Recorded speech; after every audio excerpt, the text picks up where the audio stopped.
বিরোধী সংবাদ দুপুরে স্বাগত সবাইকে। আপনাদের সাথে আছে জাহিদুল বাশার এবং আমি ফারহানা লোপা। শুরুতেই জানিয়ে দিচ্ছি শিরোনাম।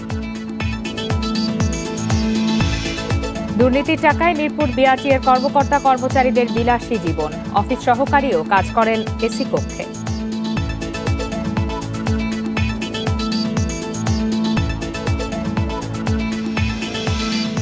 চাহিদা বাড়ায় নিম্নমানের মাস্কে সয়লাব সারা দেশ। ফায়দা ব্যবসায়ীদের, মানের চেয়ে দামে গুরুত্ব দিয়ে ঠকছেন ক্রেতারা।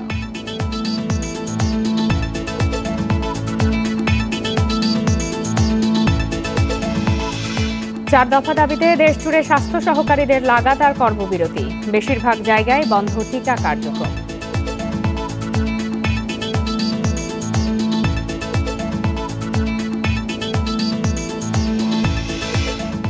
রিটার্ন জমার শেষ দিনে করদাতাদের ভিড়, বাড়ছে না সময়, অতিরিক্ত ভিড়ে মানা হচ্ছে না করোনার স্বাস্থ্যবিধি।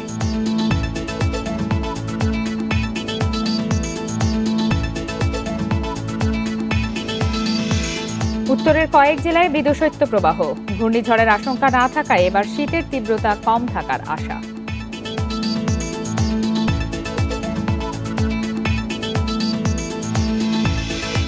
শিরোনাম জানাচ্ছিলাম, এবারে চলে যাচ্ছে বিস্তারিত খবরে। রাজধানীর অপর দুই কার্যালয়ের মতো মিরপুরের বিআরটি দপ্তরেও ঘুষ লেনদেন চলে প্রকাশ্যে। দুর্নীতির টাকায় অনেক কর্মকর্তা বানিয়েছেন আলিশান বাড়ি, আছে গাড়ি, মার্কেটও। বিস্ময়কর হচ্ছে, অফিস সহকারীরা কাজ করেন শীতাতপ নিয়ন্ত্রিত বিলাসবহুল কক্ষে। দালাল চক্রের সঙ্গে যোগসাজশের অভিযোগ আছে কর্মরত আনসার সদস্যদের বিরুদ্ধেও। বশির আহমেদ 2008 সালে মেকানিক্যাল অ্যাসিস্ট্যান্ট পদে যোগ দেন বিআরটিএতে। পরে 2014 সালে মোটরযান পরিদর্শক পদে পদোন্নতি পেয়ে জোয়ার সাহারা লাইসেন্স শাখার দায়িত্ব পান। তার বিরুদ্ধে ঘুষ বাণিজ্য সহ নানা অনিয়মের তথ্য পেয়ে অনুসন্ধানে নামে ইন্ডিপেন্ডেন্ট টিম। পরে আশুলিয়ার জিরাবুতে বশির ও তার 3 ভাইয়ের নামে পাওয়া যায় এই 7 তলা বাড়ি, যা করা হয়েছে 3 বছর হলো। বৈষ্ণব থাকেন, বৈষ্ণবের বড় ভাই থাকেন, বিআরটিসিতে আছে, বিআরটিসির বড় অফিসার। জিরাবো স্ট্যান্ডেও রয়েছে 3 তলার মার্কেট, যার মালিক বশির ও তার 3 ভাই। এর ঠিক পাশেই নির্মাণাধীন 8 তলা ইয়াসিন প্লাজার মালিকও তারা। মালিক বশির আহমেদ, বললাম না, বশির আহমেদ। বশিরের সম্পদের বিষয়ে জানতে চাইলে তিনি জানান, পারিবারিকভাবে এসব পেয়েছেন তিনি। আমার নাম ভারী মার্কেট নাই, আমার হলো যৌথ ফ্যামিলি, আমাদের ফ্যামিলি আছে। 22 অক্টোবর 2020। চোখ রাখা যাক জোয়ার সাহারা লাইসেন্স শাখার দিকে। হ্যান্ড মাইক ব্যবহার করে ড্রাইভিং লাইসেন্স পরীক্ষার রেজাল্ট কার্ড বিলি করছিলেন এক দালাল। অথচ বিআরটি এর কর্মচারী ছাড়া কারো এই দায়িত্ব পালনের সুযোগ নেই।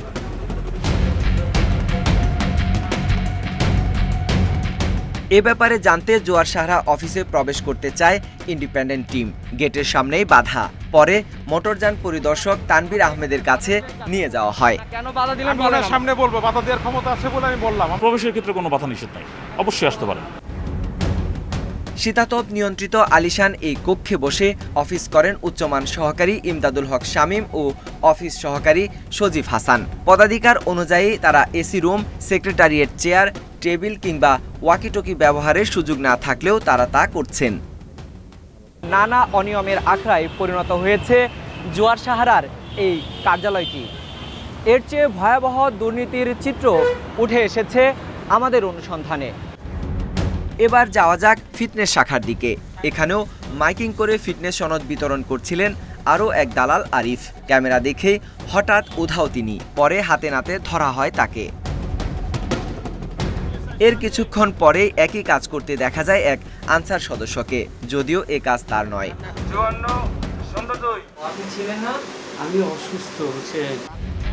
লাইসেন্সের ফিঙ্গারপ্রিন্ট দিতেও ভোগান্তিতে পড়তে হচ্ছে গ্রাহকদের। ঘুষের বিনিময়ে ভিআইপি পাস দিয়ে নেওয়া হচ্ছে ফিঙ্গারপ্রিন্ট। এ সময় হাতে নাতে ধরাও পড়েন একজন। অবৈধভাবে ঢুকতেছে, তারা সবাই বলতেছে যে এখানে সহকারী পরিচালক আমাদেরকে পাঠাইছে। টোকেন ছাড়ে অনেকে ঢুকে যাচ্ছে, এমনকি আনসাররাও নিয়ে যাচ্ছে ভিতরে। 29 অক্টোবর বিকেল 5:30টায় মালিকানা বদলি শাখার দৃশ্য এটি। এখানে প্রকাশ্যেই চলছে ঘুষ লেনদেন। পরে ক্যামেরা দেখে সটকে পড়েন সবাই। এর ঠিক পাশের রুমেও দরজা বন্ধ করে ঘুষের লেনদেন করছেন কর্মকর্তারা। আপনার নাম কি? ফোন দিই ভাইকে। অভিযোগ আছে, নিরাপত্তার দায়িত্বে থাকা বহু আনসার সদস্যও মিরপুরের এই বিআরটিএ অফিসে বসে করছেন দালালির কাজ। Sohel Rana, independent news, Dhaka. নিম্নমানের মাস্কে সয়লাভ সারা দেশ। শীত মৌসুমে করোনা সংক্রমণ বাড়ায় বেড়েছে মাস্কের চাহিদাও। এই সুযোগটাই নিচ্ছেন ব্যবসায়ীরা। ক্রেতারাও মানের চেয়ে মাস্কের দামকেই বেশি গুরুত্ব দিচ্ছেন। বিশেষজ্ঞরা বলছেন এসব মাস্ক করোনা প্রতিরোধ করতে পারবে না, তাই বাজার থেকে সরিয়ে নেওয়ার পরামর্শ তাদের। পল্টনের বিএমএ ভবনের সামনে 4 মাস ধরে মাস্ক বিক্রি করছেন দুলাল। জানালেন বেশি দামের মাস্কের চাহিদা কম, বিক্রি হয় কম দামের গুলো। কাস্টমার নিচ্ছে যে এটা কম দামিটাই খুঁজছে। এখন কম দামিটা ধরুন 10 বক্স বিক্রি করলাম, ওটা বিক্রি করলাম 1 বক্স। মাল কিনছি 55 টাকা 60 টাকা বক্স, আর এখন বর্তমানে বাজারে বক্স চলে 100 টাকার উপরে। কম দামের মাস্কই মনে করে কিনা হয়, এবং ফুটপাতে আসলেও কিংবা হকারদের কাছে কম দামের মাস্কটাই বেশি চলে। দেশের প্রায় সব প্রতিষ্ঠানেই মাস্ক ছাড়া প্রবেশ নিষিদ্ধ। মাস্ক পরা নিশ্চিত করতে রাস্তায় নেমেছে ভ্রাম্যমাণ আদালত। করোনা মোকাবেলায় মানসম্পন্ন মাস্ক ব্যবহারের পরামর্শ বিশেষজ্ঞদের। এবং বাজারে যেসব নিম্নমানের মাস্ক আছে সেসব পরে আপনার আসলে করোনার প্রতি যে আমাদের যে প্রতিরক্ষা সেটি হবে না।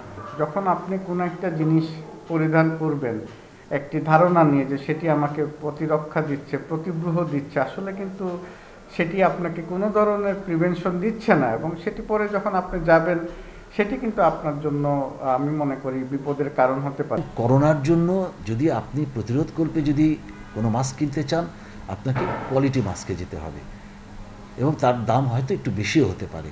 তার মানে প্রথম প্রয়োজন আমার সচেতনতা, যে আমি যে মাস্কটা নিচ্ছি কম দামি মাস্ক নিলে কিন্তু আমার কাজ হবে না, এবং জিনিসটা আমি আসলেও ভালো জিনিস কিনছি কিনা এই জিনিসটা হচ্ছে সুনিশ্চিত করা। নিম্নমানের মাস্ক বিক্রি বন্ধে তদারকি বাড়ানোর তাগিদ বিশেষজ্ঞদের। মাস্কের কোয়ালিটি ঠিক আছে কিনা এবং এই দামের সাথে সামঞ্জস্যপূর্ণ কিনা এই বিষয়গুলো রক্ষা করে মাস্কের ন্যূনতম যে কোয়ালিটি বা আমি বলবো কার্যকারিতা সেটা যেন বজায় রাখে তা পর্যবেক্ষণ করবে। ব্যবসায়ীরা জানালেন মাস্কের দাম 10-12 দিনেই দ্বিগুণ হয়েছে। Buddhadeb Kundu, independent news, Dhaka. সবার জন্য মাস্ক ব্যবহার নিশ্চিত করতে রাজধানী জুড়ে অভিযান চালাচ্ছে ঢাকা জেলা প্রশাসন। ফার্মগেট, উত্তরা, কামরাঙ্গীর চর সহ বেশ কয়েকটি স্থানে চলছে ভ্রাম্যমাণ আদালতের কার্যক্রম।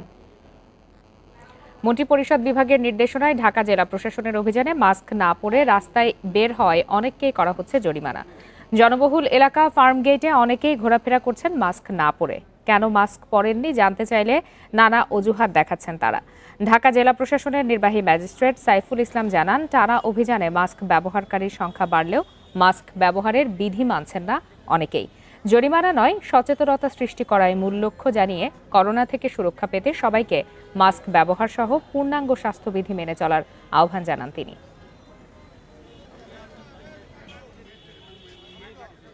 সরকারের সুস্পষ্ট নির্দেশনা হচ্ছে সবাইকে ঘরের বাইরে আসলে মাস্ক পরতে হবে। এই নির্দেশনাটা বাস্তবায়ন করাই আমাদের অভিযানের উদ্দেশ্য। সেই জন্য আমরা নিম্ন আয়ের মানুষদেরকে বিনামূল্যে মাস্ক বিতরণ করছি। তারা মাস্ক ইউজ করে যেন এটার বেনিফিটটা বুঝতে পারে। আর যারা অবহেলার কারণে সামর্থ্য থাকা সত্ত্বেও মাস্ক পরছেন না, তাদেরকেই আমরা ফাইন করছি, যাতে করে ফাইন দেওয়ার ভয়ে হলেও তারা মাস্ক পরেন।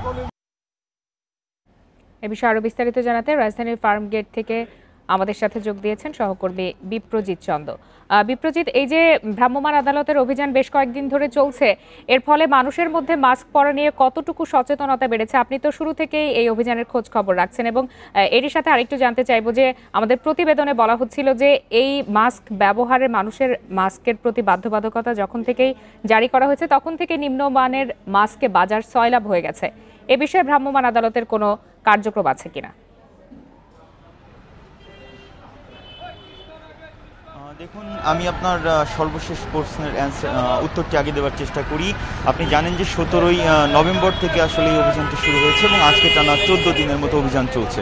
তো অভিযানের পূর্ব শর্তই হচ্ছে সবাই যেন ঘরের বাইরে মাস্ক ব্যবহার করেন সেটি নিশ্চিত করা। সে বিষয়টি নিশ্চিত করতে গিয়ে রাজধানী জুড়ে অভিযান চালিয়েছে ঢাকা জেলা প্রশাসন, এবং এই অভিযানে সবার জন্য মাস্ক ব্যবহার নিশ্চিত করতে জরিমানা করাও হয়েছে বেশ কিছু মানুষকে, এবং এ কারণে কিন্তু মাস্ক ব্যবহারের সংখ্যা বেড়েছে। একদিকে যেমন মাস্ক ব্যবহারের সংখ্যা বেড়েছে, অন্যদিকে এই সুযোগটি কাজে লাগিয়ে কিছু অসাধু ব্যবসায়ী কিন্তু মাস্কের দাম বাড়িয়ে দিয়েছেন এবং বাজারে নকল মাস্ক সরবরাহ করছেন এবং এই মানুষ নকল মাস্ক পরছেন, কিন্তু তারা এটি কিন্তু করোনা প্রতিরোধে কোনো ধরনের কোনো কার্যকারিতা দেখাতে পারছে না। তো এই বিষয়ে আমরা ঢাকা জেলা প্রশাসনের সঙ্গে কথা বলেছি। তো এখন পর্যন্ত জেলা প্রশাসনের অভিযান শুধু মাস্ক ব্যবহার নিশ্চিতে সীমাবদ্ধ থাকলেও ভবিষ্যতে তারা নিম্নমানের নকল মাস্ক যে বাজারে সয়লাভ সে বিষয়টি নিয়েও তারা কাজ করবেন এবং এ বিষয়ে অভিযান পরিচালনা করবেন বলেই আমাদেরকে জানিয়েছেন। এবং আপনি সর্বপ্রথমে বলেছিলেন যে মাস্ক ব্যবহারকারীর সংখ্যা কিন্তু বাড়ছে এই চলমান অভিযানের কারণে। তবে ব্যবহারকারীর সংখ্যা বাড়লেও যারা অনেকেই আছেন যারা মাস্ক পরে আসছেন না, তারা কিন্তু বিভিন্ন ধরনের অজুহাত দেখাবার চেষ্টা করছেন। সো নির্বাহী ম্যাজিস্ট্রেটরা যেটি বলছেন তাদেরকে সতর্ক করে দিচ্ছেন এবং তাদেরকে করোনা ভাইরাসের ভয়াবহতা সম্পর্কে জানাচ্ছেন এবং বলা হচ্ছে যে মাস্ক তার নিজে ব্যক্তি সচেতনতা তৈরি মাস্ক ব্যবহারকারীদের অন্যতম পূর্ব শর্ত। এবং এ কারণেই যে বিষয়গুলো সামনে আসছে সেটি হচ্ছে যারাই মাস্ক ব্যবহার করছেন না তাদেরকে কিন্তু জরিমানা করা হচ্ছে, কারণ জরিমানার ভয়ে হলেও মানুষ যেন মাস্ক ব্যবহার নিশ্চিত করে সে বিষয়টি কিন্তু প্রধান উদ্দেশ্য। আর এই বিষয়টি নিয়ে কিন্তু আমরা জনস্বাস্থ্য বিশেষজ্ঞদের সঙ্গেও কথা বলেছি। তারা আমাদেরকে যেটি বলছেন যে এখন পর্যন্ত যেহেতু ভ্যাকসিন বাজারে আসেনি, তাই ভ্যাকসিন বাজারে আসার আগ পর্যন্ত মাস্কই কিন্তু করোনা ভাইরাস প্রতিরোধের সর্বোত্তম উপায়। তাই প্রতিটি মানুষকে মাস্ক ব্যবহার করতে হবে সঠিক নিয়ম মেনে, অর্থাৎ মাস্ক ব্যবহার করার সময় যেন বারবার মুখে হাত না দেওয়া হয় বা মাস্ক খুলে থুতনিতে না রাখা হয়, এই বিষয়গুলোতে কিন্তু জোর দিয়েছেন জনস্বাস্থ্য বিশেষজ্ঞরা। তাই বিপ্রজিৎ, এই যে শীত শুরু হওয়ার সাথে সাথেই কিন্তু বাংলাদেশে করোনা ভাইরাসে মৃতের সংখ্যা বেড়েছে, এই বিষয়টি আসলে সাধারণ মানুষ কতটুকু অবগত এবং মাস্কের মান নিয়ে তাদের মধ্যে কোনো ধরনের আছে সচেতনতা আছে কিনা যে কোন মাস্কটি আসলে নিরাপদ এবং কোনটি অনিরাপদ? সত্যি বলতে অধিকাংশ মানুষের মধ্যেই মাস্কের গুণগত মান নিয়ে সচেতনতা খুব কমই দেখতে পেয়েছি। আমরা অনেককেই এ বিষয়ে জিজ্ঞেস করেছিলাম। অধিকাংশ মানুষ কম দামের মাস্কটাই খুঁজছেন, তবে মানের গুণগত মান নিশ্চিত করা কতটা জরুরি সে বিষয়টি কিন্তু অনেকেই বুঝতে চাইছেন না। এই বিষয়গুলো নিয়েও কিন্তু জনস্বাস্থ্য বিশেষজ্ঞরা পরামর্শ দিয়েছেন, অর্থাৎ দাম একটু বেশি হলেও মানুষ যেন গুণগত মানসম্পন্ন মাস্কটি পরেন, যে মাস্কটি করোনা প্রতিরোধে বা সংক্রমণ রোধে ভূমিকা রাখতে পারে। সহকর্মী বিপ্রজিৎ চন্দ্র জানাচ্ছিলেন ফার্মগেট থেকে। এদিকে নো মাস্ক নো সার্ভিস কার্যকর করতে বিভিন্ন জেলাতে অভিযান অব্যাহত রেখেছে স্থানীয় প্রশাসন। সকালে বরিশাল নগরীর নথুল্লাবাদ বাস টার্মিনালে অভিযান চালায় জেলা প্রশাসন। নির্বাহী কর্মকর্তা আলী সুজা এই অভিযানে নেতৃত্ব দেন। মাস্ক না পরায় এ সময় শহরের বেশ কয়েকজনকে জরিমানা করা হয়। পাশাপাশি মাস্ক পরায় উদ্বুদ্ধ করতে মাস্ক ছাড়া বাসে না তোলার নির্দেশ দেয় তারা। করোনা ঝুঁকি এড়াতে এই ধরনের অভিযান অব্যাহত থাকবে বলে জানায় প্রশাসন। রাঙ্গামাটিতে বনরূপা, রিজার্ভ বাজার ও তবলছড়িতে জেলা প্রশাসনের নেতৃত্বে মোবাইল কোর্ট পরিচালনা করা হয়। এ সময় মাস্ক না পরায় পথচারী ও দোকানি 7 জনকে জরিমানা করে নির্বাহী ম্যাজিস্ট্রেট। টাঙ্গাইলে পুরাতন বাস স্ট্যান্ড, নিরালা মোড়, বেবি স্ট্যান্ড সহ শহরের বিভিন্ন এলাকায় অভিযান চালায় র্যাব। সিরাজগঞ্জে বিভিন্ন এলাকায় মাস্ক বিতরণ ও জনসচেতনতা তৈরির জন্য কাজ করছেন তারা। করোনায় সচেতনতা বাড়াতে সিরাজগঞ্জে মাস্ক বিতরণ করেছে গ্রুপ থিয়েটার নাট্যনিকেতন। নিয়োগ বিধি সংশোধন ও বেতন বৈষম্য নিরসন সহ 4 দফা দাবিতে সারা দেশে কর্মবিরতি পালন করছেন স্বাস্থ্য সহকারীরা। এতে দেশের বেশিরভাগ এলাকায় টিকা কার্যক্রম বন্ধ রয়েছে। দাবি আদায় না হওয়া পর্যন্ত আন্দোলন চালিয়ে যাওয়ার ঘোষণা দিয়েছে বাংলাদেশ হেলথ অ্যাসিস্ট্যান্ট অ্যাসোসিয়েশন। 10টি সংক্রামক রোগ নিয়ন্ত্রণে মা ও শিশুদের টিকাদান এবং প্রান্তিক জনগোষ্ঠীর স্বাস্থ্য শিক্ষার জন্য কাজ করছেন 26,000 স্বাস্থ্য সহকারী।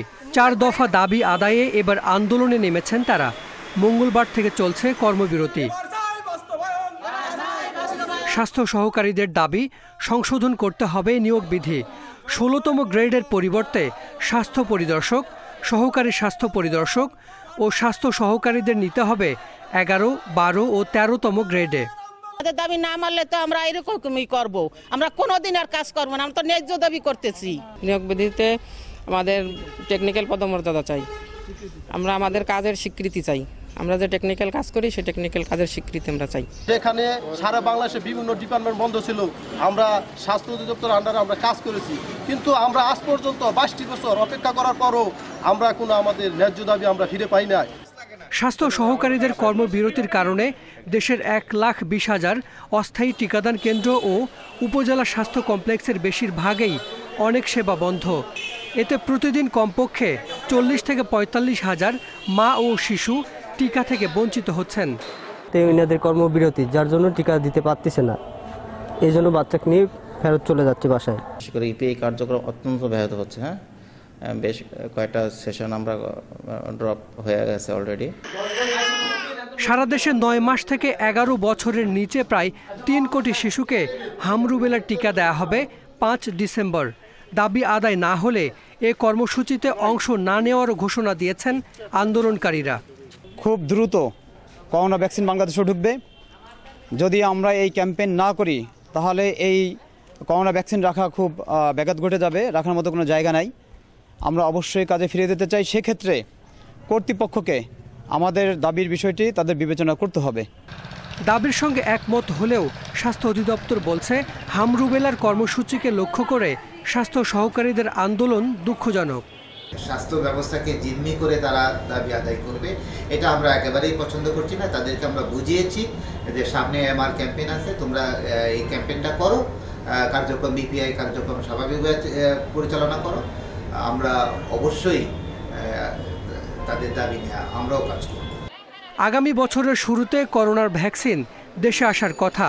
জানা গেছে হামরুবেলার টিকা সময় মতো দিতে না পারলে করোনার ভ্যাকসিন সংরক্ষণে দেখা দিতে পারে জটিলতা। Hasan Misbah, independent news, Dhaka. এ বিষয়ে আরো বিস্তারিত জানাতে চট্টগ্রাম ও বগুড়া থেকে যোগ দিয়েছেন সহকর্মীরা। শুরুতেই চলে যাচ্ছি চট্টগ্রামে, সেখানে আছেন সহকর্মী ইফতেখার ফয়সাল। ইফতেখার, স্বাস্থ্য সহকারীদের দাবির বিষয়ে আমরা এরই মধ্যে অবগত এবং স্বাস্থ্য অধিদপ্তরের মুখপাত্র কিন্তু বলছেন যে সামনে যে ক্যাম্পেইনগুলো আছে সেগুলোতে তারা যোগদান করুক, তারপর দাবির বিষয়গুলো বিবেচনা করা হবে। এই তথ্য কি আসলে যারা আন্দোলন করছেন তারা জানেন কিনা, বা এই কথা জানার পর তাদের প্রতিক্রিয়া কি? আসলে স্বাস্থ্য সহকারী সহ যারা এই আন্দোলনের সঙ্গে জড়িত তারা বলছেন এর আগেও তাদেরকে একাধিকবার আশ্বস্ত করা হয়েছে স্বাস্থ্য মন্ত্রণালয় থেকে, স্বাস্থ্য অধিদপ্তর থেকে, কিন্তু আশ্বাসের পরেও তাদের যে যৌক্তিক দাবি সেটি পূরণ করা হয়নি। এই যে দাবিগুলো তারা এখন করছেন সেটি 1998 থেকে তারা করে আসছেন এবং তখন থেকে পূরণ হওয়ার নানা আশ্বাস তাদেরকে দেওয়া হয়েছে, কিন্তু পূরণ করা হয়নি। যার কারণে তারা এবার যে কঠোর কর্মসূচিতে নেমেছেন সেই কর্মসূচি থেকে তারা সরবেন না, এমনটি তারা আমাদেরকে জানিয়েছেন। আর নিয়োগ বিধি সংশোধন করে তাদের যেই বেতন বৈষম্য নিরসন সহ যেই দাবিগুলো তারা তুলেছেন সেই দাবিতে আমরা দেখেছি কয়েকদিন ধরেই কিন্তু চট্টগ্রামের, বিশেষ করে চট্টগ্রামের যে উপজেলাগুলো সেই উপজেলাগুলোতে আমরা দেখেছি যে স্বাস্থ্য সহকারীরা তাদের কাজে যোগ না দিয়ে সেখানে তারা অবস্থান নিয়েছেন এবং অবস্থান নিয়ে তারা বিক্ষোভও করেছেন। যদিও আমি এই মুহূর্তে চট্টগ্রাম সিটি কর্পোরেশন এলাকায় যেসব টিকাদান কেন্দ্র রয়েছে সেগুলো কিন্তু চট্টগ্রাম সিটি কর্পোরেশনের অধীনে চলে, যার কারণে এখানে টিকাদান কার্যক্রমে খুব বেশি ব্যাহত হওয়ার সুযোগ নেই কিংবা টিকাদান কার্যক্রম ব্যাহত হচ্ছে না সেটি বলা যায়। কিন্তু চট্টগ্রামের বাইরে যে নগরীর বাইরে 15টি উপজেলা রয়েছে সেখানে কিন্তু সেই টিকাদান কার্যক্রম ব্যাহত হচ্ছে। অনেক মানুষ তাদের সন্তানকে নিয়ে সেখানে টিকা দিতে আসছেন, কিন্তু সেটি করতে না পেরে তারা ফেরত যাচ্ছেন। এই বিষয়টি নিয়ে কিছুক্ষণ আগে আমার সঙ্গে জেলা যে স্বাস্থ্য তত্ত্বাবধায়কের সঙ্গে কথা হচ্ছিল, তিনি জানিয়েছেন তাদের প্রতিটি ইউনিয়নে তারা 8টি ভাগে ভাগ করে টিকাদান কর্মসূচি পালন করেন এবং সেখানে প্রতিটি, তারা বলছেন যে প্রতিটি কেন্দ্রে 1 মাসে অন্তত 8 দিন করে টিকা দেওয়া হয় এবং সেই ক্ষেত্রে তারা বলছেন যে এই কর্মসূচির কারণে সেখানে টিকাদান কার্যক্রম ব্যাহত হচ্ছে এবং তবে এই সংকটের মধ্যে তারা বিশেষ করে উপজেলা যে স্বাস্থ্য কমপ্লেক্সগুলো রয়েছে সেখানে যাতে কেউ ইচ্ছে করলে টিকা দিতে পারে সেই সুযোগটুকু তারা রেখেছেন, এমনটি তারা বলেছেন। এবং এরই মধ্যে আমরা স্বাস্থ্য কর্মকর্তাদের সঙ্গে কথা বলে যেটি জানতে পেরেছি সেটি হচ্ছে প্রতি বছর অন্তত 10টি রোগের জন্য 6টি টিকা তারা দিয়ে থাকেন। তো এই কর্মসূচি চলার কারণে সেই টিকাদান কার্যক্রম ব্যাহত হচ্ছে এবং এটি যদি অব্যাহত থাকে সেক্ষেত্রে স্বাভাবিকভাবেই নবজাতক সহ সামগ্রিকভাবে দেশের স্বাস্থ্য খাতের উপর একটা বড় প্রভাব পড়বে নেতিবাচক। এই যে নেতিবাচক প্রভাব যেন না পড়ে সেজন্য কোনো প্রশাসনের পক্ষ থেকে আন্দোলনকারীদের সাথে যোগাযোগ করা হয়েছে কিনা এখন পর্যন্ত?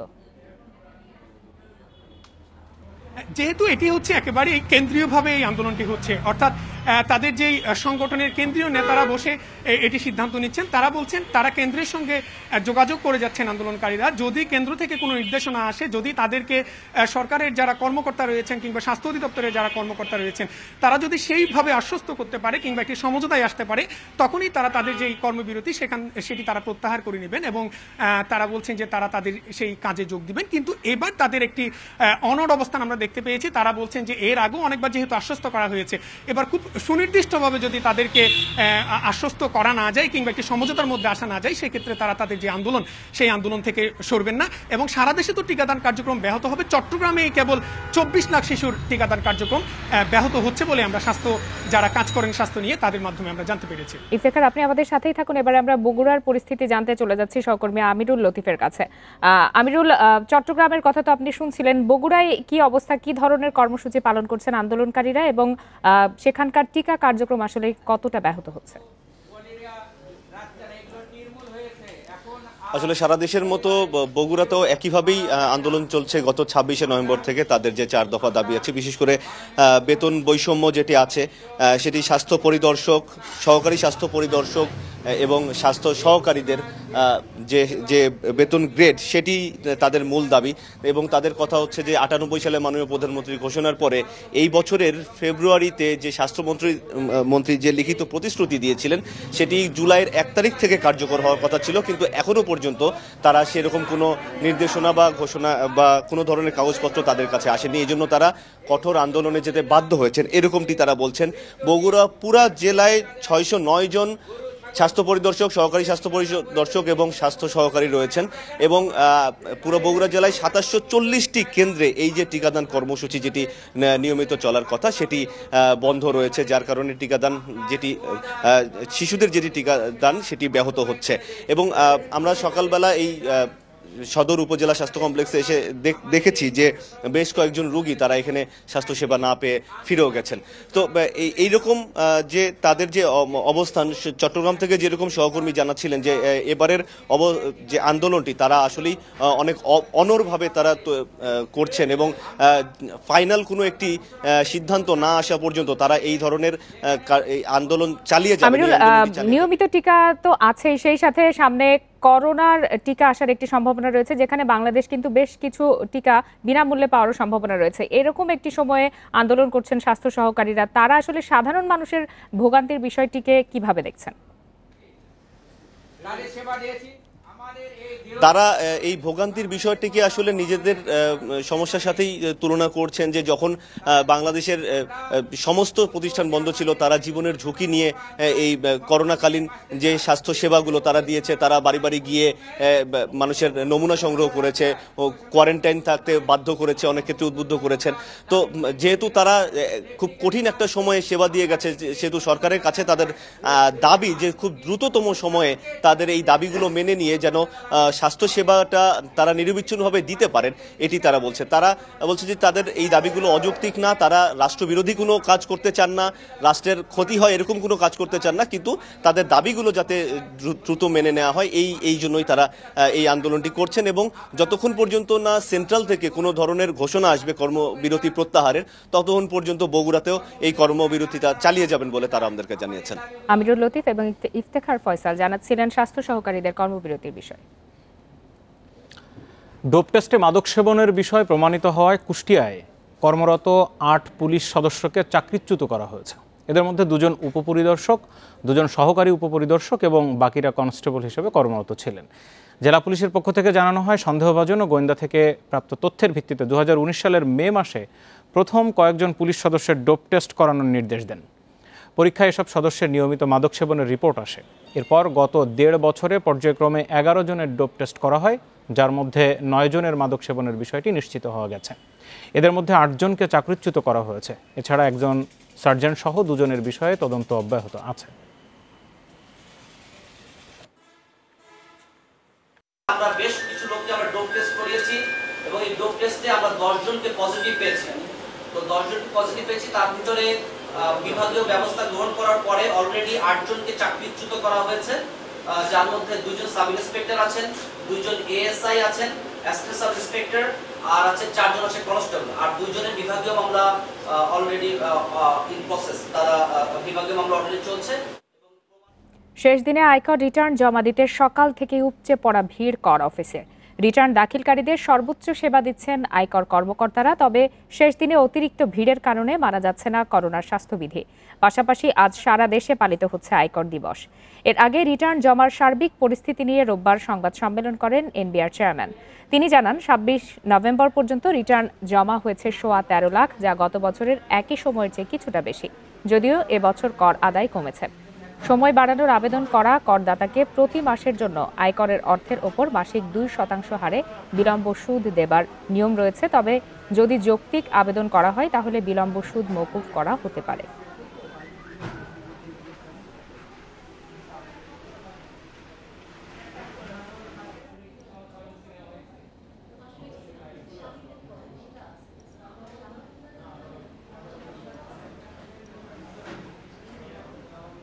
এ বিষয়ে আরো জানাতে সেগুনবাগিচা থেকে আমাদের সাথে যোগ দিয়েছেন সহকর্মী রুহুল আমিন। রুহুল, আপনি তো সকাল থেকেই সেখানে আছেন এবং এবার কিন্তু আয়কর রিটার্ন জমা দেওয়ার সময়সীমা আর বাড়ানো হয়নি, তো শেষ দিনে এসে করদাতাদের ভিড় এখন আপনি কেমন দেখছেন?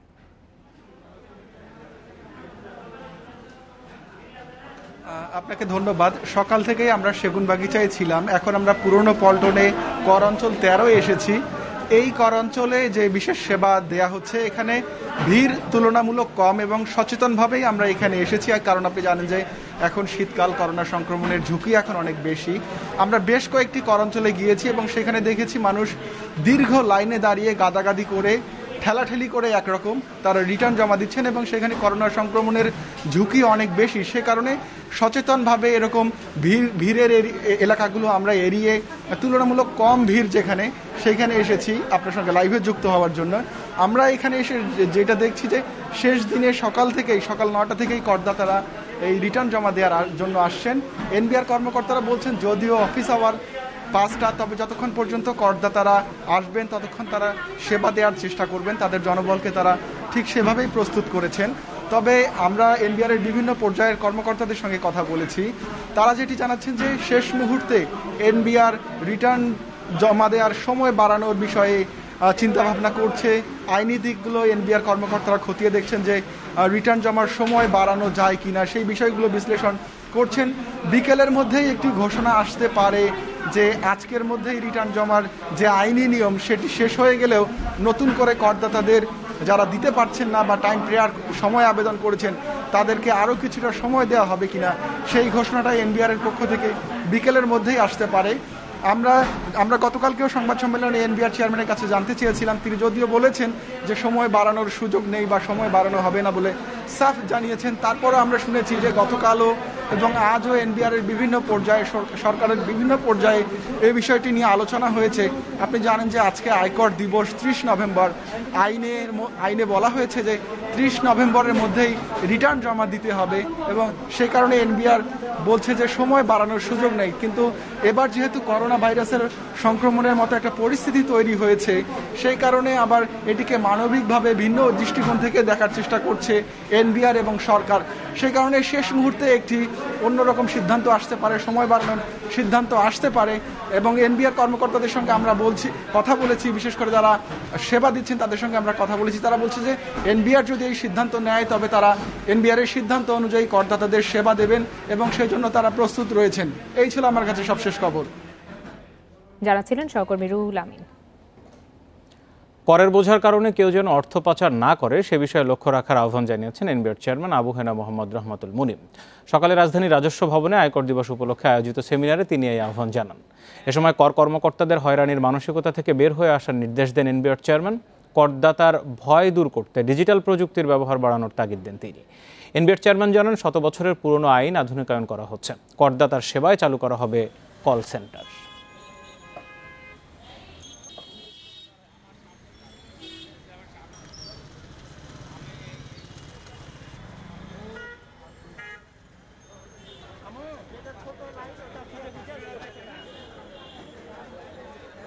রাষ্ট্রের বিভিন্ন কর্মকাণ্ড পরিচালনার জন্য অর্থের উৎস তো রাজস্ব বডি সরবরাহ করে, অর্থের উৎস তো জাতীয় রাজস্ব বডি এবং সেখানটার একটা বিরাট অংশ আমাদের কিনোট স্পিকার উপস্থাপন করেছেন যে আগে যেখানে আয়করের অংশ পার্টিসিপেশন ছিল রেভিনিউতে 10%, সেটা এখন কিন্তু বিপিপিএতে প্রায় 40%-এর কাছাকাছি।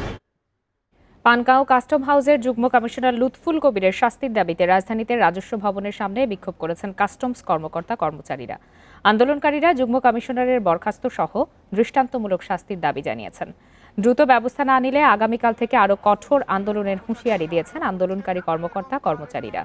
পানগাঁও কাস্টম হাউসের যুগ্ম কমিশনার লুৎফুল কবিরের বিরুদ্ধে অধীনস্থ এক রাজস্ব কর্মকর্তাকে মারধর, হেনস্থা ও লাঞ্ছিত করার অভিযোগ উঠেছে। একই সঙ্গে নোটশিট ছিঁড়ে ফেলা, ফাইল ছুঁড়ে মারা ও কর্মকর্তাকে হুমকি দেওয়ার অভিযোগও রয়েছে। বিসিএস ২৮তম ব্যাচের এ কর্মকর্তার বিরুদ্ধে ব্যবস্থা নিতে পানগাঁও কাস্টমস কমিশনার, এনবিআর সদস্য ও এনবিআর চেয়ারম্যানের কাছে লিখিত অভিযোগ করেছেন হাউসের কর্মকর্তা কর্মচারীরা।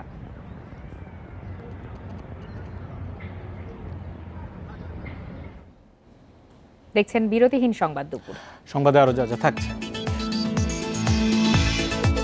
আগামী কয়েক সপ্তাহে বিশ্বে করোনা সংক্রমণ আরও বাড়ার সংখ্যা ফাউচির। শনাক্তের সংখ্যা ছাড়ালো 6,30,00,000।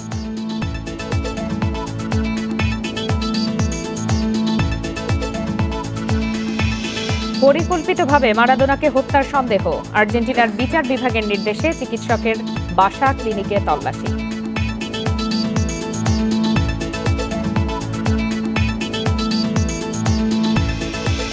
ফেনী কারা ফটকে ধর্ষণ মামলার ভুক্তভোগীর সাথে বিয়ে হওয়া আসামি জিয়াউদ্দিনকে 1 বছরের জন্য জামিন দিয়েছে হাইকোর্ট। বিচারপতি এম ইনায়েতুর রহিম ও বিচারপতি মোহাম্মদ মুস্তাফিজুর রহমানের বেঞ্চ আদেশ দেন। আদেশে আদালত বলেছেন, জামিনে থাকা 1 বছরের মধ্যে যদি প্রতারণার কোনো প্রমাণ পাওয়া যায় তাহলে সে অনুযায়ী পদক্ষেপ নেবে বিচারিক আদালত। আদালত শুনানিতে বলেন, নারীবাদী সংগঠনরা এই বিয়ে নিয়ে যে নেতিবাচক মন্তব্য করেছেন তা অনুচিত। সামাজিক ভারসাম্য রক্ষায় এ ধরনের আদেশ দেওয়া হয়েছে। এর আগে গত 19 নভেম্বর ফেনীর কারাগারে আসামি জিয়াউদ্দিনের সঙ্গে বিয়ে হয় ওই নারীর। মামলার আসামি জিয়াউদ্দিনের বাড়ি ফেনীর সোনাগাজীর 8 নম্বর চর দরবেশ ইউনিয়নের দক্ষিণ পশ্চিম চর দরবেশ গ্রামে। গত 27 মে ভোরে একই ঘরে অবস্থান করা অবস্থায় গ্রামবাসী জিয়া ও অভিযোগকারী মেয়েটিকে আটক করে। স্থানীয়রা দুজনকে বিয়ে দিতে চাইলে ছেলের বাবা আবু সুফিয়ান মেম্বার রাজি হননি। সেদিন মেয়েটি সোনাগাজী থানায় ধর্ষণ মামলা করেন। পুলিশ একই দিন গ্রেফতার করে জিয়াকে। পরে তাকে কারাগারে পাঠানো হয়। এরপর বিচারিক আদালতে জামিন চেয়ে ব্যর্থ হয়ে হাইকোর্টে জামিন আবেদন করে আসামি। গত 1 নভেম্বর হাইকোর্ট ওই মেয়েকে বিয়ে করলে জামিনের বিষয়টি বিবেচনা করা হবে বলে আদেশ দেন। আদেশের পরপরই ফেনী জেলা কারাগারে তাদের বিয়ে হয়। উত্তরাঞ্চলের কয়েকটি জেলায় বইছে মৃদু শৈত্যপ্রবাহ। ডিসেম্বরের মাঝামাঝি থেকে জানুয়ারি পর্যন্ত সারা দেশে বয়ে যেতে পারে কয়েকটি শৈত্যপ্রবাহ। আবহাওয়া অফিস বলছে, ঘূর্ণিঝড়ের সম্ভাবনা না থাকায় এবার দেশে শীতের প্রকোপ কম থাকবে। তবে হিমালয়ের পাশের জেলাগুলোতে শীতের প্রকোপ একটু বেশি থাকতে পারে। হিমালয়ের পাদদেশ থেকে উত্তরাঞ্চলের বিভিন্ন জেলা হয়ে দেশে আসছে হিম বাতাস। এর ফলে পঞ্চগড়, কুড়িগ্রাম সহ কয়েকটি জেলায় এখন থেকেই বেশি শীত অনুভূত হচ্ছে। 28 নভেম্বর তেঁতুলিয়ায় সর্বনিম্ন তাপমাত্রা ছিল 9.6 ডিগ্রি সেলসিয়াস। মৃদু শৈত্যপ্রবাহ ও ঘন কুয়াশার কারণে সবচেয়ে বেশি বিপাকে পড়ছেন নিম্ন আয়ের মানুষ। উত্তরের জেলাগুলোতে সন্ধ্যার পর থেকে ভোর পর্যন্ত কুয়াশার সাথে হিমালয় থেকে আসা ঠান্ডা বাতাসে বাড়ছে দুর্ভোগ। কুয়াশা বেশি পড়ছে আর আপনার এই ঠান্ডা ভালোই পড়ছে। আপনার শীত বেশি পড়ার কারণে একটু আমরা নিম্ন শ্রেণীর মানুষ একটু কষ্ট পাচ্ছি। আবহাওয়া অফিস বলছে, তেঁতুলিয়ায় 2018 সালের 6 জানুয়ারি দেশের ইতিহাসের সর্বনিম্ন তাপমাত্রা ছিল 2.6 ডিগ্রি সেলসিয়াস। তবে এবার তাপমাত্রা এত কমবে না। সর্বনিম্ন তাপমাত্রা যখন বাংলাদেশে ছিল একবার, ওরকম হওয়ার সম্ভাবনা আমরা এখনও দেখছি না, ওরকম টেম্পারেচার হওয়ার। কিন্তু মানুষ ঠান্ডার অনুভূতি একটু কম পাবে, কারণ আমাদের সর্বোচ্চ এবং সর্বনিম্ন তাপমাত্রার মধ্যে পার্থক্যটা এখনও আছে। আবহাওয়া অফিস বলছে, সম্প্রতি আন্দামান সাগরে সৃষ্ট ঘূর্ণিঝড় নিভার দেশে আঘাত হানতে পারে এমন আশঙ্কা থাকলেও তা ভারতে আঘাত হানে। ফলে শীতের মৌসুমে ঠান্ডা বাতাস ও বৃষ্টি থেকে রক্ষা পেয়েছে দেশ। সেই সাথে পূর্ব আন্দামান সাগরে আরও একটি ঘূর্ণিঝড় সৃষ্টি হচ্ছে, সেটিরও বাংলাদেশে আঘাত হানার সম্ভাবনা নেই। তাই এবার শীতে তাপমাত্রা রেকর্ড পরিমাণ কমার সম্ভাবনা দেখছে না আবহাওয়া অফিস। সমুদ্রে কোনো লো প্রেশার নাই, তখন করে কি আমাদের এই সময় যে বাতাসটা উত্তর পূর্ব দিক থেকে চলে আসে, যে উত্তর পূর্ব তো হিমালয়, সেখানে প্রচুর ঠান্ডা বরফ, সেই বরফের পাশ থেকে ঠান্ডা বাতাসটা যখন বাংলাদেশের উপর থেকে প্রবাহিত হয়, তখনই এই শৈত্যপ্রবাহটা চলে আসে। ঢাকায় নভেম্বরের সর্বনিম্ন তাপমাত্রা রেকর্ড করা হয় 17 ডিগ্রি সেলসিয়াস। তাই ঢাকায় এখনও শৈত্যপ্রবাহ দেখা যায়নি বলে জানাচ্ছে আবহাওয়া অফিস। কর্মকর্তারা জানান, তাপমাত্রা 10 ডিগ্রি সেলসিয়াসের নিচে চলে গেলে তখন তাকে মৃদু শৈত্যপ্রবাহ, 8 ডিগ্রির নিচে গেলে মাঝারি শৈত্যপ্রবাহ ও 6 ডিগ্রির নিচে গেলে তীব্র শৈত্যপ্রবাহ বলা হয়। সেক্ষেত্রে এবার দেশে তীব্র শৈত্যপ্রবাহের সম্ভাবনা অনেক কম বলেও জানায় আবহাওয়া office. Mahmud Sharif, independent news, Dhaka. Sylhet MC college ছাত্রাবাসে গৃহবধূ ধর্ষণের ঘটনায় গ্রেপ্তার আসামিদের ডিএনএ নমুনার সাথে ঘটনাস্থলের ডিএনএ নমুনার মিল পাওয়া গেছে। রোববার ডিএনএ প্রতিবেদন শাহপরান থানার পরিদর্শক ও মামলার তদন্ত কর্মকর্তা ইন্দ্রনীল ভট্টাচার্যের হাতে পৌঁছেছে। সিলেট মহানগর পুলিশের অতিরিক্ত উপকমিশনার এবিএম আশরাফুল্লাহ তাদের এই প্রতিবেদন পৌঁছে দেন। গত 1 অক্টোবর ও 3 অক্টোবর 2 দিনে এই মামলায় গ্রেপ্তার 8 জনের ডিএনএ নমুনা সংগ্রহ করা হয়। নমুনা সংগ্রহের পর পাঠানো হয় ঢাকায়। সেখান থেকে নমুনা পরীক্ষার প্রতিবেদন প্রথমে আদালতে পৌঁছায়। পরে এই প্রতিবেদন রোববার তদন্ত কর্মকর্তার হাতে আসে। আসামিদের সঙ্গে মিলেছে নমুনাও। ডিএনএ পরীক্ষা হয় মামলার প্রধান আসামি সাইফুর রহমান, অর্জুন লস্কর ও রবিউল ইসলাম, শাহ মাহবুবুর রহমান রনি, রাজন মিয়া, আইনউদ্দিন, মাহফুজুর রহমান এবং তারিকুল ইসলামের। গত 25 সেপ্টেম্বর এমসি কলেজের স্বামীর সাথে ঘুরতে গিয়ে ছাত্রলীগ কর্মীদের মাধ্যমে ধর্ষণের শিকার হন গৃহবধূ। মামলায় গ্রেপ্তার 8 আসামি 164 ধারায় স্বীকারোক্তিমূলক জবানবন্দি দিয়েছে।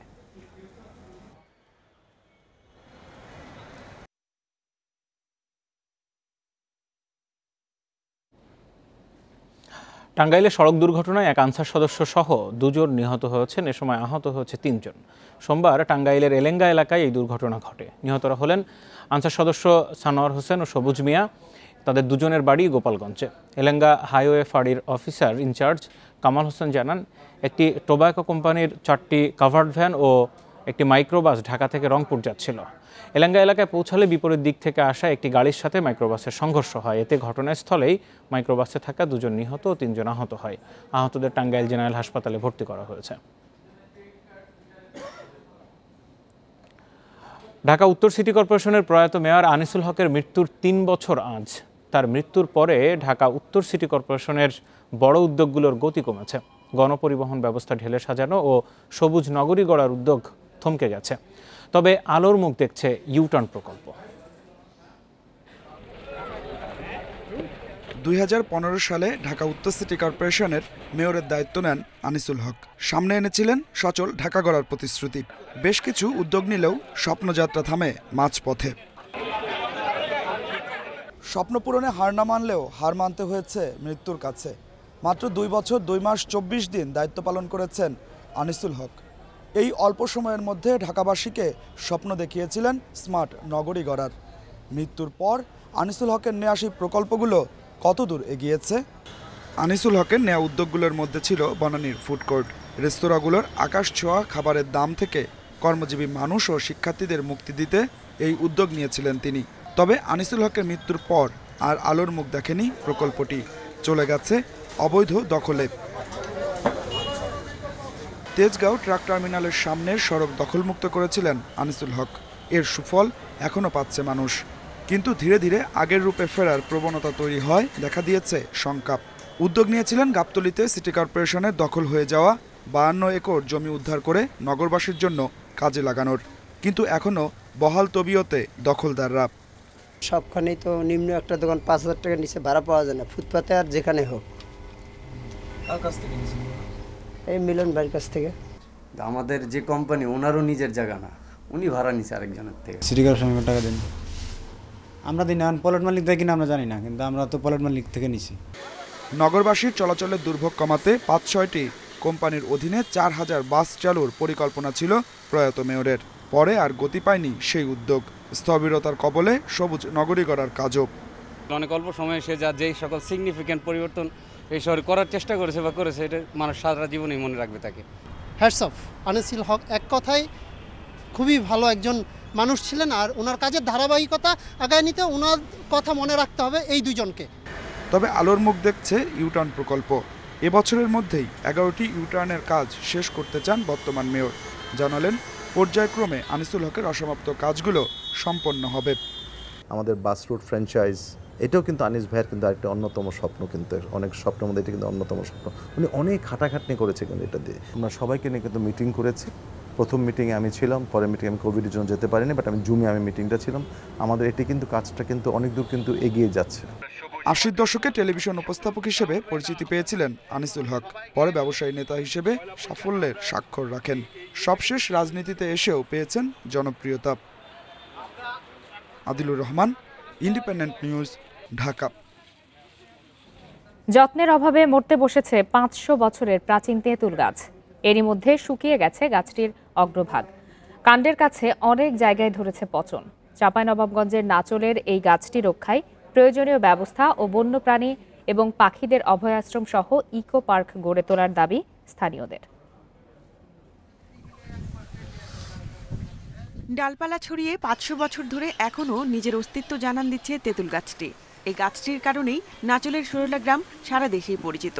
প্রাচীন এই গাছ দেখার জন্য আনাগোনা লেগেই থাকে এই এলাকায়। এদিকে গাছের অগ্রভাগ প্রায় শুকিয়ে যাচ্ছে। বর্ষায় গাছের কোটরে জমে থাকা পানিতে পচে যাচ্ছে কাণ্ড।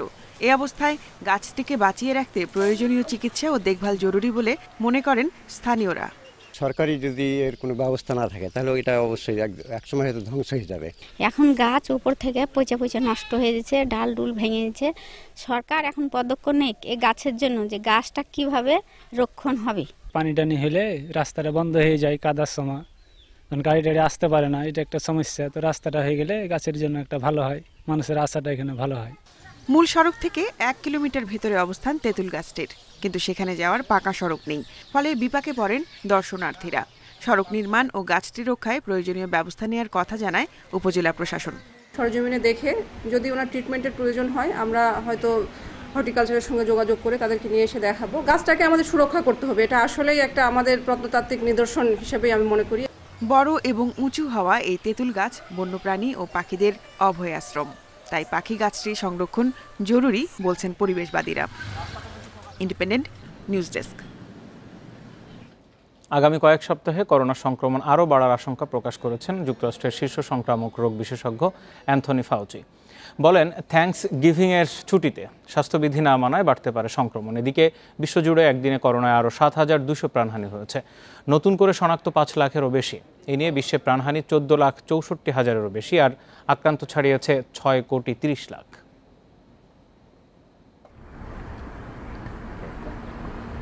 11 মাস পেরোলেও বিশ্বে করোনা ভাইরাসের সবচেয়ে বেশি মৃত ও আক্রান্ত যুক্তরাষ্ট্রে। টানা 27 দিনের মতো রোববারও শনাক্ত হয়েছে 1 লাখের বেশি রোগী, মারা গেছে 819 জন। সংক্রমণ না কমলেও ডিসেম্বর থেকে স্কুল খোলার সিদ্ধান্ত নিয়েছে নিউ ইয়র্কের গভর্নর। এদিকে আগামী কয়েক সপ্তাহে সংক্রমণ আরও বাড়বে বলে সতর্ক করেছেন সংক্রামক রোগ বিশেষজ্ঞ ডক্টর অ্যান্থনি ফাউচি। বিস্তার রোধে বার বন্ধ রেখে স্কুল খোলার উপর জোর দিয়েছেন তিনি। ইতালিতে একদিনে 541 জনের মৃত্যু ও 20,000 নতুন রোগী শনাক্ত হয়েছে। ফ্রান্সে সংক্রমণ রুখতে ক্যাথলিক চার্চে 30 জনের বেশি জনসমাগমে নিষেধাজ্ঞা দেওয়া হয়েছে। পোল্যান্ডে রোববার 12,000 রোগী পাওয়া গেছে। সংক্রমণ নিয়ন্ত্রণে না আসলেও অর্থনীতি বাঁচাতে শপিং মল খুলে দিয়েছে দেশটির সরকার। এছাড়াও জার্মানিতে 13,000 মানুষের দেহে নতুন করে ভাইরাস শনাক্ত হয়েছে। দেশটিতে করোনার সংক্রমণ রুখতে জারি করা বিধিনিষেধের বিরুদ্ধে বিক্ষোভ চালাচ্ছে সাধারণ মানুষ। রাশিয়ায় রোববার 450 মানুষের মৃত্যু ও 27,000 নতুন রোগী শনাক্ত হয়েছেন। হংকংয়ে রোববার 115 জন নতুন রোগী শনাক্ত হয়েছে, গত 4 মাসের মধ্যে যা সর্বোচ্চ। ব্রাজিলে একদিনে 24,000 মানুষ আক্রান্ত হয়েছে। মেক্সিকোতে মিলেছে 10,000-এর বেশি কোভিড রোগী। দেশটিতে করোনার বিস্তার বাড়ায় প্রধান শহরের করোনা পরীক্ষার হার বাড়িয়েছে সরকার। মেক্সিকো শহরে বসানো হয়েছে 200টি স্যাম্পল স্টেশন। তুরস্কে একদিনে শনাক্ত হয়েছেন 29,000 রোগী। এদিকে ভারতে 38,000 নতুন শনাক্ত নিয়ে মোট আক্রান্ত 94 লাখ ছাড়িয়েছে। Lutfa Fauzia, independent news. Remote control নিয়ন্ত্রিত মেশিন গান দিয়ে হত্যা করা হয়েছে ইরানের শীর্ষ পরমাণু বিজ্ঞানী মোহসেন ফাখরিজাদেকে। ইরানের বার্তা সংস্থা ফার্সের বরাত দিয়ে এমনটা জানিয়েছে রয়টার্স। শুক্রবার তেহরানের পূর্বাঞ্চলে আততায়ীর গুলিতে নিহত হয় মোহসেন। নতুন তথ্য বলছে, বুলেট প্রুফ গাড়ি থেকে নামার সময় 150 মিটার দূরে থাকা আরেকটি গাড়ি থেকে চালানো হয় গুলি। মোহসেনকে লক্ষ্য করে 3টি গুলি করা হয়। ওই ঘটনার পরপরই হামলা চালানো গাড়িটির বিস্ফোরণ হয়। ফার্সের এই তথ্যর সত্যতা নিশ্চিত করা যায়নি বলে জানিয়েছে CNN। এই হামলার জন্য ইসরায়েলকে দায়ী করে আসছে ইরান। রোববার ফাখরিজাদে হত্যায় নিন্দা প্রস্তাব পাশ করে দেশটির পার্লামেন্ট। এ সময় এই ঘটনায় যুক্তরাষ্ট্রের মদদ রয়েছে উল্লেখ করে কড়া জবাবের ঘোষণা দেয়া হয়।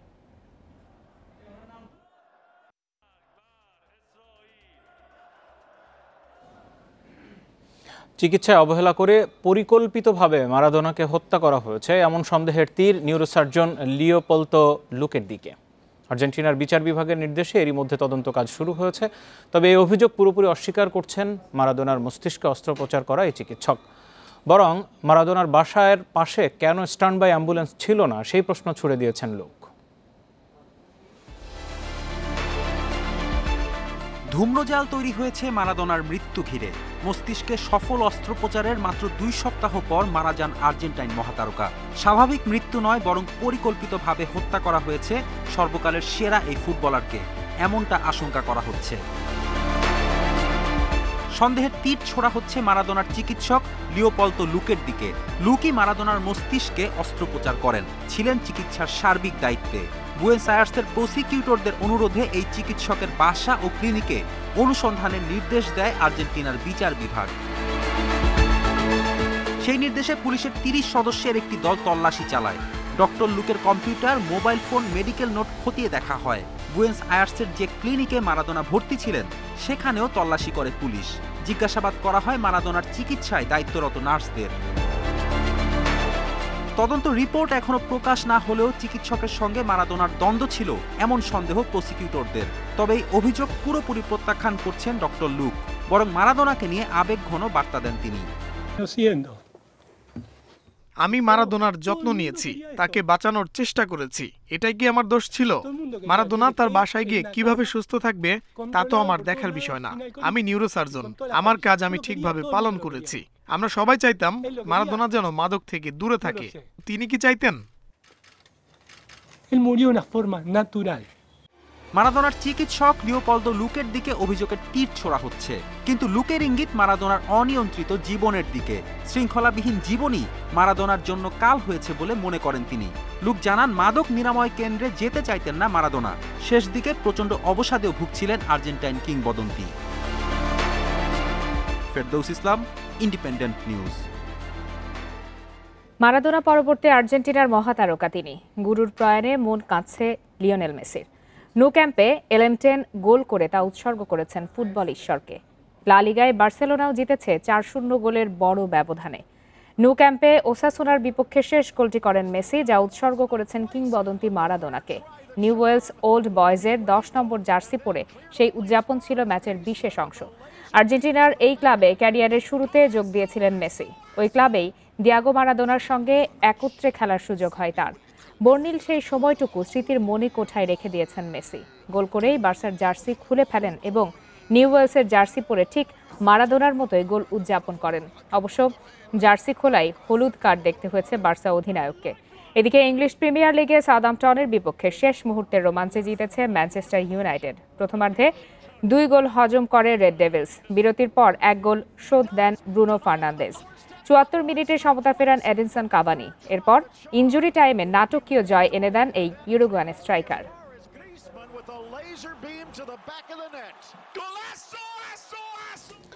ইংলিশ প্রিমিয়ার লিগে চেলসির সঙ্গে গোলশূন্য ড্র করে শীর্ষে উঠে গেছে টটেনহ্যাম। স্ট্যামফোর্ড ব্রিজে ব্লুদের হতাশ করেছে মরিনিওর দল।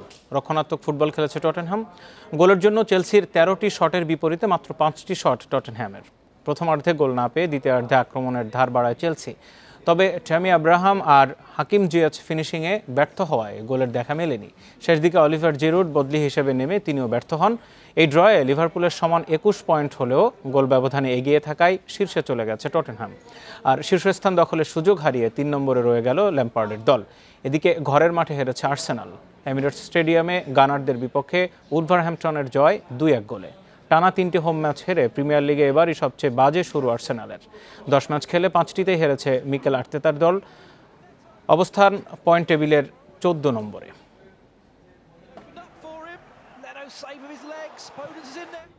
এদিকে সাউথ আফ্রিকার বিপক্ষে এক ম্যাচ হাতে রেখে টি-20 সিরিজ জিতে নিয়েছে ইংল্যান্ড। দ্বিতীয় ম্যাচে 3 লায়ন্সের জয় 4 উইকেটে। 147 রানের লক্ষ্যে শেষ ওভারের রোমাঞ্চে ম্যাচ জিতেছে সফরকারীরা। পারলে আগে ব্যাট করে 6 উইকেটে 146 রান তোলে সাউথ আফ্রিকা। সর্বোচ্চ 30 রান করেন অধিনায়ক Quinton de Kock. George Linde 29 আর ভ্যান্ডার ডুসারের ব্যাটে আসে 25 রান। ইংলিশদের সফল বোলার আদিল রশিদের শিকার জোড়া উইকেট। মাঝারি লক্ষ্য দিয়ে নিয়মিত উইকেট তুললেও জিততে পারেনি প্রোটিয়ারা। মালানের 50-র সঙ্গে বাটলার ও অধিনায়ক মর্গ্যানের ক্যামিওতে 1 বল আগে লক্ষ্যে পৌঁছায় ইংল্যান্ড।